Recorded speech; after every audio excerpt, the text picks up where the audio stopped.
Sí, doctor. Gracias. Muy bien, entonces, primer dato clínico, el dolor. Eso complementado con la parte del interrogatorio. Segundo dato, cuando el proceso infeccioso articular se vuelve crónico, se condiciona un trayecto entre la articulación y la parte externa del cuerpo, ¿no?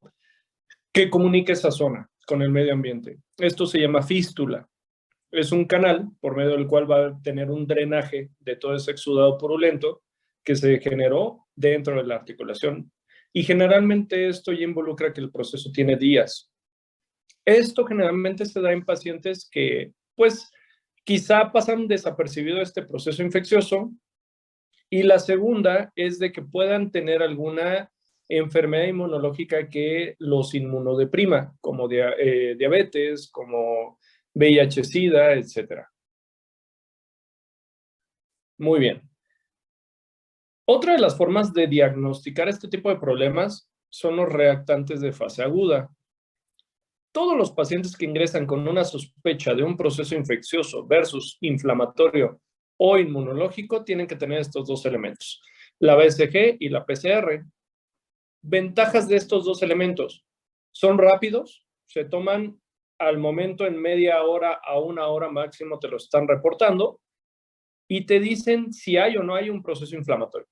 Lo malo es que son poco específicos, es decir, si salen elevados, dice que hay inflamación.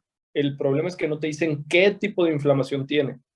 Salen elevados ante un proceso de artritis séptica, ante una artritis reumatoide, ante alguna situación de politrauma, van a salir elevados incluso con el embarazo, después de una cirugía. Entonces, sabemos que son marcadores de una inflamación, sin embargo, no nos dan algo específico. Se han hecho muchos estudios tratando de correlacionar el valor con una infección, pero la realidad es de que es poco viable que te bases solamente en estos dos elementos.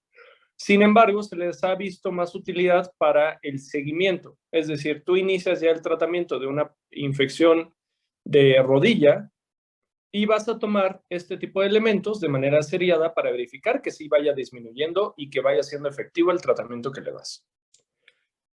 Aquí está otra de las pruebas que me gusta mucho a mí. Se llama esterasa leucocitaria. Si se acuerdan un poquito de cuando me presenté, les comenté que uno de los artículos que yo había descrito en el 2016 era referente a este tipo de prueba. La esterasa leucocitaria es una enzima que nos permite determinar en un líquido la hidrólisis del ácido carbónico y por ende va a condicionar la presencia o no de bacterias. ¿Sale? Cuando nosotros tomamos la aplicación de una muestra sobre la almohadilla, que en este caso es la tira de Ego, solamente se necesita esto. Si sale completamente blanco o amarillento nácar, claro que cada uno de los elementos de los egos, de las tiras reactivas, tienen su propio colorímetro para poder verificar cuándo es positivo o negativo. Vamos a determinar si es negativo ante amarillo o ámbar y conforme se vaya poniendo más morado, vamos a determinar una positividad. Si sale dos cruces de positivo, esto sí es específico para un proceso infeccioso articular y también es muy sensible. Es una de las pruebas más sensibles y específicas. Ventaja: solamente se necesita 1 mililitro o menos de 1 mililitro de líquido sinovial, lo equivalente a 2 gotas que puedas aplicar en la almohadilla. Y la segunda ventaja que tiene es que es muy rápida. A los 2 minutos ya tienes el resultado. Las desventajas que tiene es que cuando el proceso infeccioso articular lleva mucho tiempo y ya tiene mucha pus, desgraciadamente puede tener falsos negativos por la cantidad de pus. Ahora, en este caso, como regresándonos a la parte clínica, si ya tiene pus, pues bueno, agua pasa por mi casa, infección hasta demostrar lo contrario, ¿vale?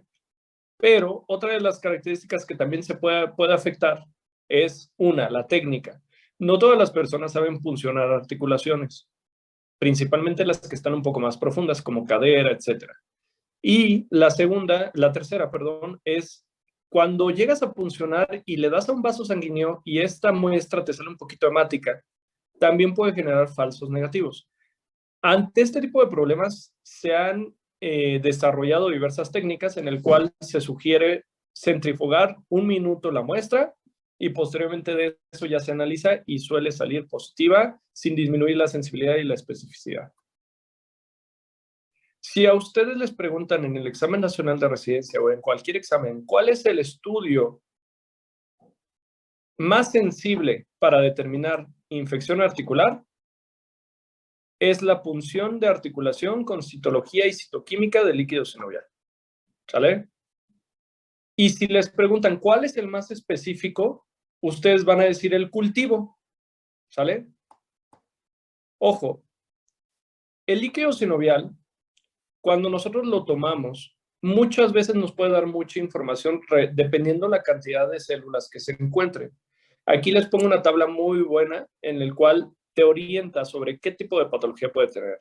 De entrada, ante un proceso infeccioso, va a haber una coloración un poco más turbia, va a haber una cantidad de leucocitos mayor, va a haber una disminución importante de glucosa, que yo creo que es de los marcadores más importantes, y puede o no formar coágulo, que ese es uno de los datos indirectos de un proceso infeccioso. Y ante un proceso inflamatorio, o traumático, principalmente lo que no se va a afectar es la cantidad de glucosa. La celularidad generalmente va a estar más disminuida, pero hay muchos artículos que apoyan el que sea específica y otros que no. Y ante la duda, porque desgraciadamente varía la cantidad de células que tenemos dentro del líquido sinovial dependiendo de la población, la edad, el sexo, el género, el tamaño de la articulación, yo le recomendaría que se basaran más en un estudio como la esterasa leucocitaria para descartar o detectar un proceso infeccioso articular y posteriormente lo confirmen con el cultivo. ¿Por qué? La punción del líquido sinovial de entrada necesita experiencia, que tú sepas funcionar la articulación. En segundo, que lleves esa muestra al laboratorio. Y en tercero, que te lo procese, el citológico y el citoquímico. Durante este proceso ya pasaron más de 2 horas. Y desgraciadamente eso va a retrasar el proceso de atención del paciente. Entonces, lo que generalmente se realiza es si detectamos un proceso infeccioso articular, inmediatamente que llega el paciente, si es posible puncionar la articulación, se realiza esa muestra, se aplica justamente la gota sobre la esterasa leucocitaria y posteriormente de eso empieza a analizarse ese líquido, lo mandamos a citológico y citoquímico, pero a los 2 minutos ya decidimos si lo vamos a meter o no a quirófano porque justificamos por medio de la esterasa que se pueda realizar. Ese líquido también se cultiva y en la siguiente semana ya tenemos un agente causal determinado. Sin embargo, como sabemos, de acuerdo a la edad y características, que el agente causal más común es estafilococo, entonces le iniciamos antibiótico que cubra sobre ese elemento. ¿Sale? Esa sería la manera en la que nosotros actuaríamos. ¿Hasta aquí alguna duda o pregunta? ¿Cómo dijo que se llamaba? Punción de líquido sinovial, nada más. Y se le hace análisis de citológico y citoquímico. Ah, ok, gracias. Entonces, prueba más sensible para detectar artritis séptica, punción de líquido sinovial. Prueba más específica, cultivo. Y la prueba más fregona desarrollada, descrita por el doctor Ceja en el 2016, la esterasa leucocitaria, ¿va? Es el primer estudio que se describió aquí en México. Anteriormente había 3 estudios grandes, de los cuales uno de ellos era articular también, que es en el que inicié todo este proceso, el doctor Javad Parvizi, y él pues hizo una serie muy grande. De hecho, es uno de los colaboradores más grandes de el AOS, que marca las guías para infección periprotésica y articular de todos los procesos infecciosos. ¿Vale? Muy bien. Bueno, importante que cuando ustedes detecten una inflamación de una articulación, le tomen una radiografía. ¿Por qué? Hablamos de diversas causas, no siempre va a ser infecciosa. La radiografía te va a dar mucha información. De entrada, si hay características compatibles o no con un tumor. En segunda, si hay o no posibilidad de una fractura. Tercera, que haya o no alguna reacción alrededor de la articulación que condicione otro tipo de información. Por ejemplo, la reacción perióstica es un elemento que nos detecta cronicidad en un tejido. El periósteo es una membrana que recubre a todos los huesos. Y esta situación Esto nutre al hueso, el periósteo. Cuando hay un proceso infeccioso o inflamatorio crónico, este periósteo se empieza a engrosar, pero esto se da a partir de diversos días, meses incluso. Vamos a ver, déjame ver quién está. Alfonso, ¿me puedes ayudar a describir esa radiografía?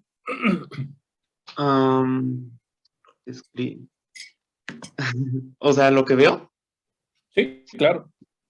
Bueno, creo que el fémur está como inflamado.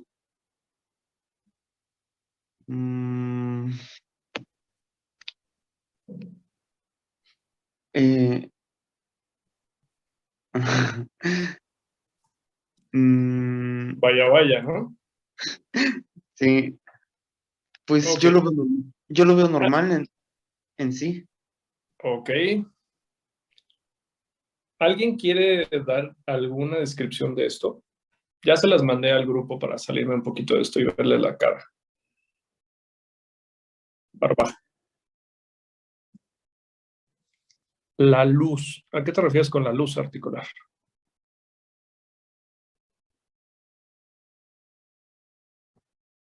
No, afortunadamente la articulación en los compartimentos femorotibiales está muy bien. ¿Qué se les está pasando, chavos? Naomi, ¿estás hablando? Es que no, tu micrófono está apagado. No, es que no sé, pero por ejemplo, el cambio de densidad, o sea, de un hueso a otro. ¿Cómo se llama eso en una radiografía? ¿Cómo describes ese cambio?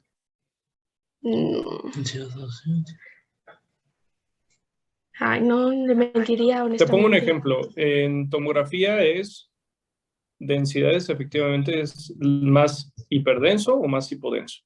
En ultrasonido es Dependiendo. hiperecoico e hipoecoico. Y en resonancia magnética también cambia a intensidad. En radiografía, ¿cómo es?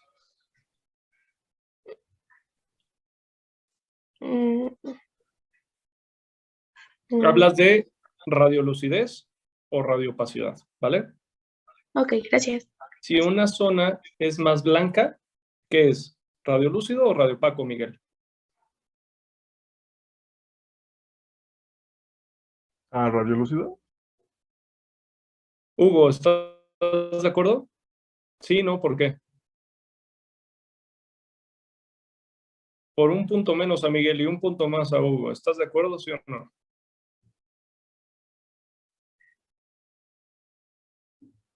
Diablos, veo que tengo mucho trabajo aquí. Bueno, radiopaco es prácticamente lo blanco. Es contrario. Opaco te sonaría que fuera lo negro. No, es lo blanco. Y radiolúcido es lo contrario, es lo negro. Entonces, radiopaco, blanco, radio negro, radiolúcido, negro, ¿vale? Entonces, sí, efectivamente ya tienen la imagen en su Telegram. Ojo, están en pregrado. Yo no quiero que me digan qué tiene. Yo sé que no saben qué tiene, ¿sale? Pero sí no les puedo pasar que no sepan describir adecuadamente un estudio de manera inicial. Siempre que describan un estudio, tienen que iniciar con qué tipo de estudio es, qué proyección es, qué segmento es, si tiene o no contraste en radiografía, ¿sale? Y a partir de eso ya empiezan a lo demás. Entonces, es una proyección anteroposterior en una radiografía simple de rodilla sin contraste. Entonces ya diste información y quizá no sabes qué tiene, pero ya diste algo. No te vayas directamente hacia el problema. Van a ver que muchos médicos a lo largo de nuestra vida, pues ya obviamos mucha información y ya no le echamos tanta ciencia, pero tienes tú que hacer el ejercicio para que sepas hablar con propiedad, porque al principio es lo que vamos a evaluar. Cuando ustedes lleguen al internado, les van a estar fregando con los principios, ¿sale? Entonces es una proyección anteroposterior de una radiografía simple de rodilla, en la cual no encontramos contraste, y ahora sí, te vas. Hay dos maneras de describirla, de afuera hacia adentro o de adentro hacia afuera, ¿vale? Entonces, aquí, generalmente a mí yo me voy más hacia la patología. Tenemos ahí dos elementos, el fémur y la tibia. La patela casi no se ve por la sobreposición con respecto al fémur. Y la zona que está más afectada es la tibia. El fémur, de hecho, no tiene ninguna alteración en cuanto a la radiopacidad y la radiolucidez. Entonces, pues esta radiografía se describiría de la siguiente manera. Encontramos una zona de diferencia de radiopacidad con radiolucidez en la región, ahí ya hablas de la zona donde la encuentras, en la región epifisaria. Recuerden que el hueso tiene epífisis, metáfisis y diáfisis. Epífisis es lo más cercano a la articulación, diáfisis es lo que se encuentra en medio y metáfisis lo que hay en medio. Ya más adelante veremos cómo se maneja para identificar hasta dónde llega cada una. Entonces, en la zona epifisaria proximal, recuerden que tienes que describir si es proximal, es decir, cercano hacia la parte central de tu cuerpo, o distal, ¿no? Más lejos del segmento central de tu cuerpo, ¿sale? Del esqueleto axial. Entonces, tenemos una zona de diferencia de radiopacidad y radiolucidez en la región epifisaria proximal de la tibia. Y aquí ya entramos en otras cuestiones más ortopédicas, con un patrón geográfico. Es decir, si alcanzas a delimitar muy bien cuáles son las zonas negras con respecto a las blancas. Cuando se alcanza a ver muy, muy clarito, muy difícil la interfaz entre una y ellas, se llama zona polillada, ¿sale?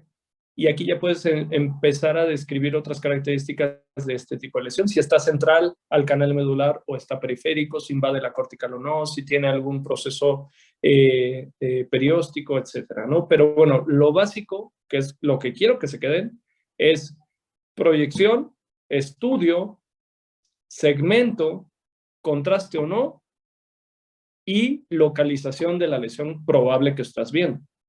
¿Sale? Muy bien, me regreso a la presentación. ¿Dudas, preguntas?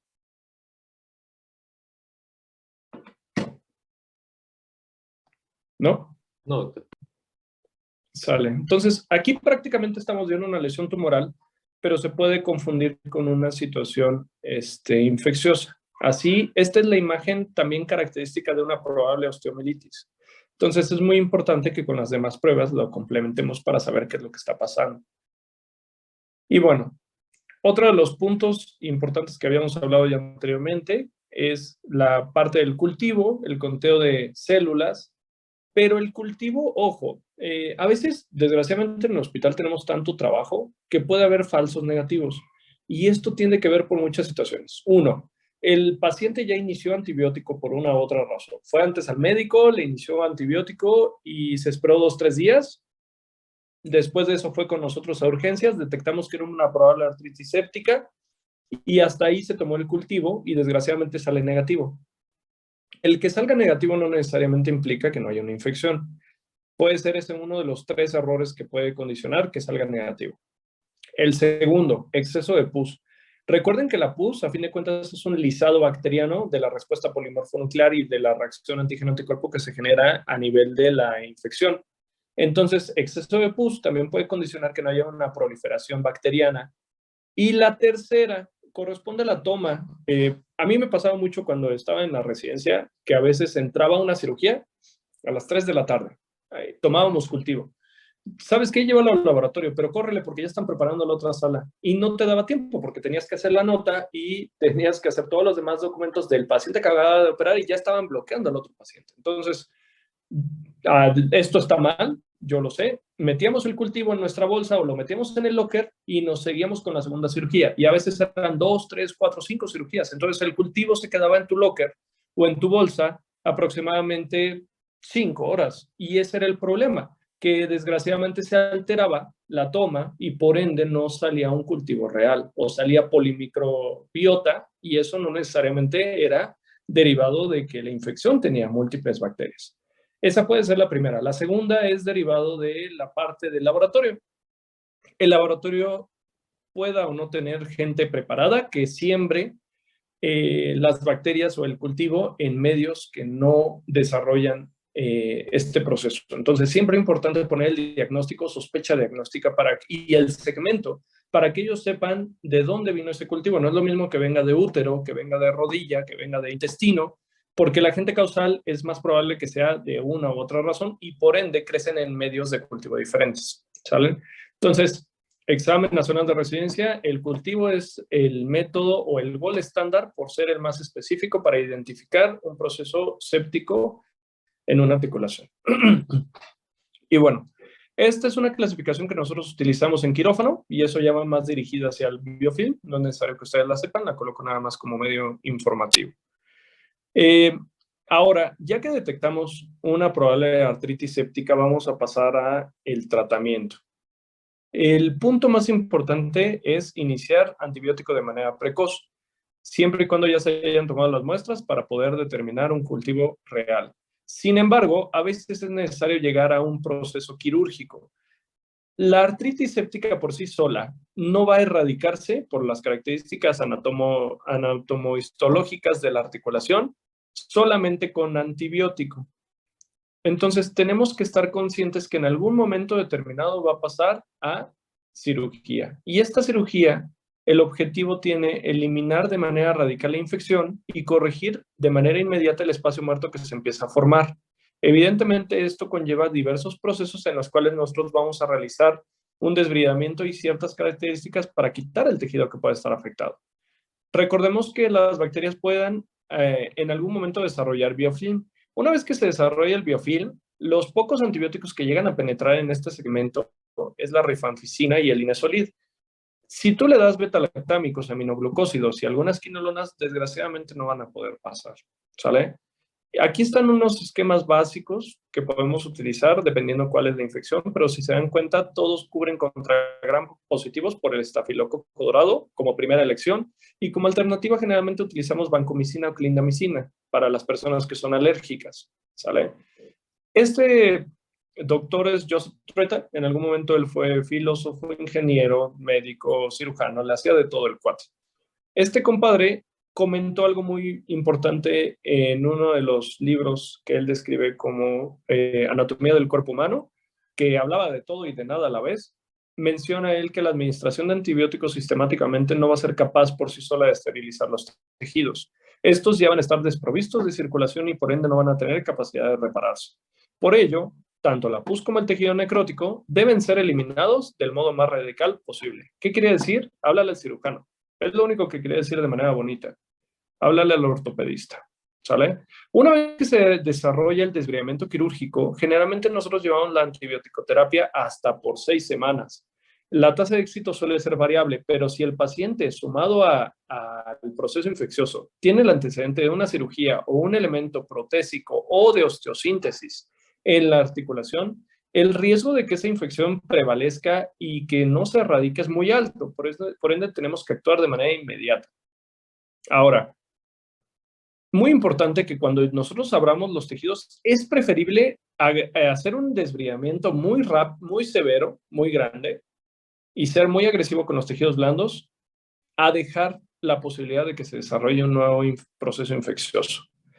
Ahora, les voy a poner, aquí están viendo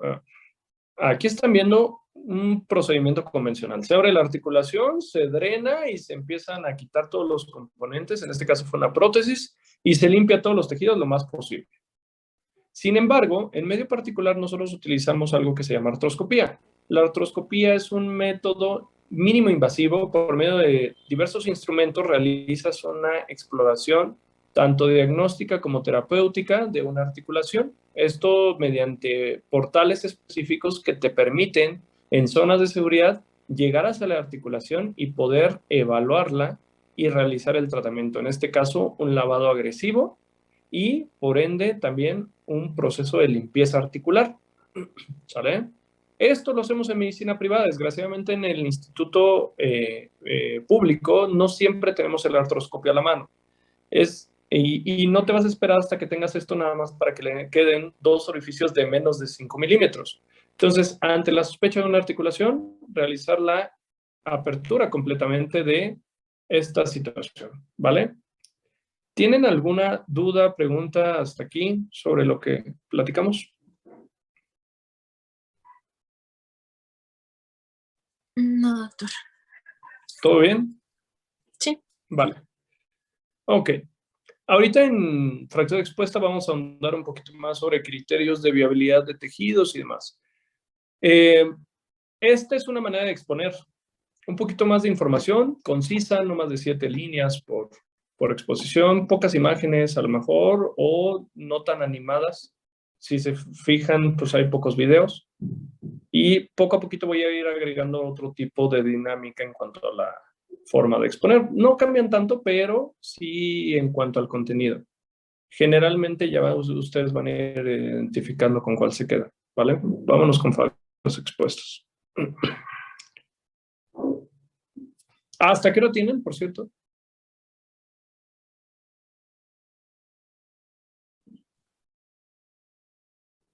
Y en el real, en donde les modificaron sus profes y tienen vida aparte.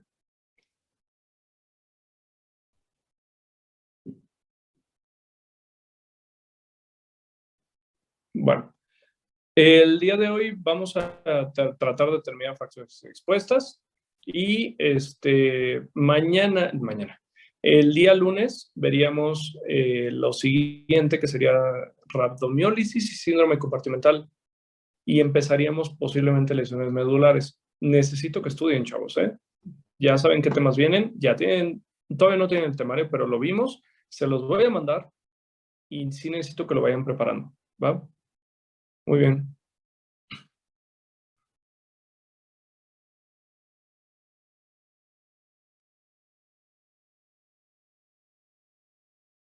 ¿Lo alcanzan a ver? Ok. Entonces, siguiendo con las urgencias de traumatología que requieren una atención inmediata, urgencias reales, aquí encontramos la fractura expuesta. La fractura expuesta es una solución de continuidad ósea en la cual la exposición ósea va a tener contacto con el medio exterior.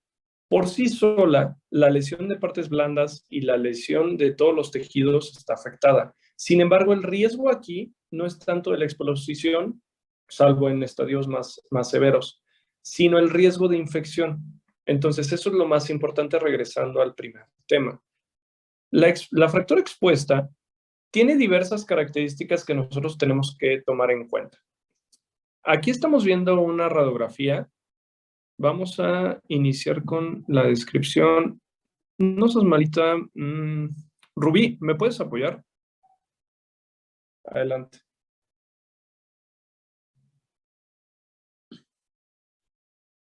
Rubí. Bueno, como lo habíamos visto, que sería tipo de estudio, pues es una radiografía. El contraste no sabría decirle la verdad.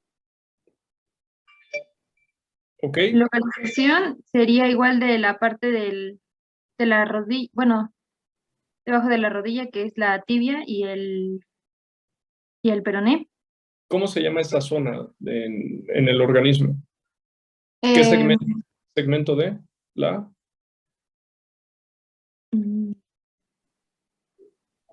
pierna? Vale. Entonces, ok, puedes decir una proyección anteroposterior de la tibia y peroné o de la pierna. Ajá. ¿Qué más? proyección tampoco sabría decirle. La estás viendo de frente. Muy bien. Entonces, proyección sería frontal. Anteroposterior. ¿Vale? Anteroposterior. Ok. ¿Qué más? El contraste sería radiopaco, ¿no? Ojo, cuando yo hablo de medio de contraste es si le colocaron una solución antes de tomar el estudio para ver alguna característica. Solo pones medio de contraste cuando estás hablando de alguna situación tumoral, cuando quieres ver un problema vascular, porque el medio de contraste lo vas a pasar por la vena. Entonces, si tuviera contraste en un estudio, se verían los vasos sanguíneos. En este caso, solo estás viendo los huesos, ¿sale? Entonces es sin contraste. Sin contraste. Muy bien. ¿Ok? Sí. ¿Y qué lesión ves? Pues veo una fractura de la tibia y el peroné. ¿En qué segmento? En el segmento de la pierna. ¿En qué zona del hueso? Ya hablamos hace un rato de 3 zonas. Sería proximal, ¿no? Pues yo la veo al centro. Entonces, bueno, sería la diáfisis del hueso, ¿sale? Entonces tenemos una proyección anteroposterior de la pierna o de la tibia y el peroné sin contraste, en la cual observamos no se dice fractura, se menciona solución de continuidad ósea, ¿sale? Es la manera correcta de describirlo. Digo, si dicen fractura, pues a lo mejor si no son ortopedistas no les van a decir nada, pero lo ideal es que se mencione así. Solución de continuidad ósea a nivel diafisario de la tibia y el peroné, diafisario proximal para el peroné, diafisario medio para la tibia. Y nosotros cuando vemos una fractura describimos varios patrones. Describimos cómo se encuentra el trazo, describimos la angulación, describimos si hay unos fragmentos agregados, describimos conminución, cabalgamiento, angulación, desplazamiento, porque toda esa información te va a dar orientación sobre la magnitud del daño y la energía que se transmitió. Si tú vieras solamente la radiografía, pues ves una fractura no tan complicada y no tan compleja. Afortunadamente, digo, sí es delicada, pero no es tan severa.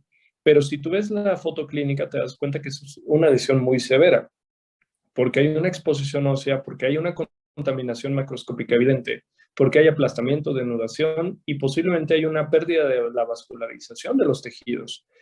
Cada segmento del cuerpo tiene diversos compartimentos. Cuando hay una fractura expuesta es muy importante determinar si esos compartimentos se afectaron o no todos o solamente uno de ellos está afectado. Y también determinar qué tanta grado de destrucción en cuanto a la epidermis, en cuanto a la cobertura musculocutánea va a tener ese segmento, porque eso va a determinar si puede o no tener un buen pronóstico la lesión. Para que una fractura sane, tiene que tener 3 elementos: estabilidad, vascularización y contacto, ¿sale? Entonces aquí estamos perdiendo el contacto, estamos perdiendo la vascularización y el riesgo de infección es muy alta, sumado a los riesgos por sí solos que tiene cualquier fractura de hueso largo. Las fracturas de hueso largo también se consideran una urgencia real porque en personas jóvenes, como vamos a ver cuando nos metamos un poquito en características morfológicas del hueso, veremos que tiene una médula grasa que puede condicionar una embolia en pulmón, en riñón, en corazón, en cerebro, ¿sale? Entonces, una de las complicaciones más comunes de las fracturas de huesos largos es la embolia grasa, ¿sale? Y de las más severas, porque eso sí puede matar al paciente. Muy bien. Entonces, aquí estamos viendo las características propias de una fractura expuesta. Vamos a ver el video. Mire, vamos en este momento a una pausa, son las 11 de la mañana con 13 minutos y déjeme decirle antes que las imágenes que le voy a presentar pues son un tanto fuertes, tome su precaución si es que tiene menores cerca. Mire, esto ocurrió el viernes 29 de septiembre en el bar El Ático en Cuernavaca, allá en el estado de Morelos. Eran aproximadamente las 4 de la mañana, una pareja pelea. Él la tiene acorralada a ella y un joven que atestigua la escena se levanta e intenta ayudar a la mujer apartándola de su agresor. Este le da un golpe, discuten, el agresor saca un arma y le da un tiro así en el pecho a quemarropa y ya baleado lo patea varias veces hasta que un hombre robusto identificado como un elemento de seguridad del antro interviene, pero no para detenerlo, sino para escoltarlo hasta la puerta. Desde entonces está prófugo, aunque las autoridades de Morelos aseguran que está perfectamente identificado.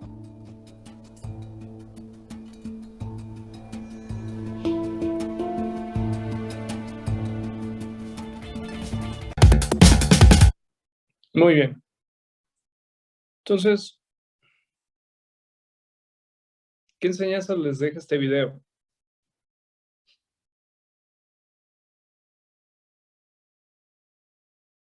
Carla. ¿Qué mensaje me deja el video, dijo profe? Pues, no sé, o sea, bueno, ya, no me, bueno, sí defender a alguien, pero pues no sé, te arriesgas a mucho. O sea, es que... La primera enseñanza de este video: nunca se metan en pleitos ajenos, ¿sale? No sabemos qué broncas traen esos cabrones, no sabemos si están ahí por gusto, ¿no? Muchas veces uno va, ayuda y defiende y resulta que es la dinámica que tienen, una relación tóxica que se andan lastimando y haciendo y deshaciendo. Entonces nunca se metan en pleitos ajenos, mejor llamen a si quieren apoyar, llamen a la patrulla, llamen a seguridad, etcétera, pero no directamente se metan en el conflicto. La segunda: en cualquier momento te cambia la vida, ¿sale? Este chavo estaba muy bien, tranquilo tomando y de repente el otro tipo saca una pistola y le dispara. No se necesita ver como Brian o vestirse como Maluma para que sospeches de que este cabrón trae algo, ¿no?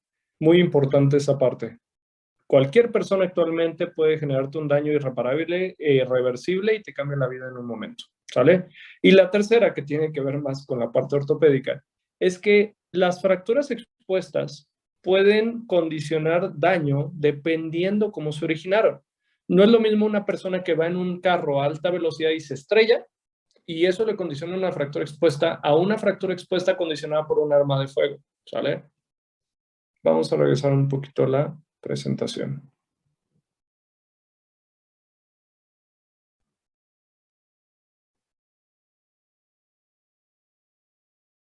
Ok. Entonces, las fracturas expuestas por arma de fuego se clasifican generalmente en baja o alta velocidad. Esto depende del tipo de proyectil y el tipo de velocidad que van a condicionar. Cuando nosotros tenemos un paciente que ha sufrido un impacto por arma de fuego, nosotros tenemos que determinar, qué tipo de munición o arma fue la que generó el daño.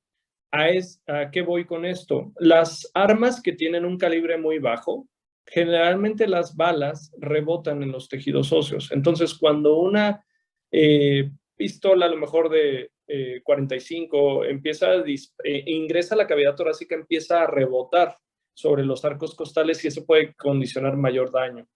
El tipo de munición también es muy importante. Las balas de expansión, cuando generan el primer impacto, ingresan al tejido y durante el transcurso del canal que conforman, generan una segunda detonación y generan una cavidad interna con daño más severo por la segunda detonación. Entonces, tipo de munición, tipo de arma, el tamaño y el calibre del proyectil, que ya hablamos un poquito de esto, y la distancia del blanco. No es lo mismo que te disparen con una 9 milímetros a 1 metro de distancia, a 30 centímetros de distancia, o te disparen a 20 metros de distancia y te haya pegado el proyectil, ¿vale?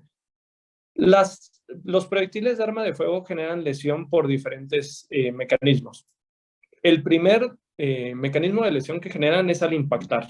La energía que trae el proyectil genera una colisión y esto condiciona una cavidad que va a ser permanente. Va a ir generando una cavidad permanente. La segunda es cuando sale.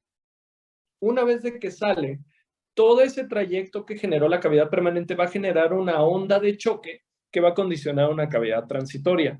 Y la tercera es el comportamiento que va a tener el proyectil al atravesar. Es decir, las zonas que tienen aire generalmente no se expanden o no generan esa cavidad transitoria, pero las que tienen mayor densidad o agua sí van a generar ese tipo de comportamiento. Una cavidad transitoria con un impacto del tejido por un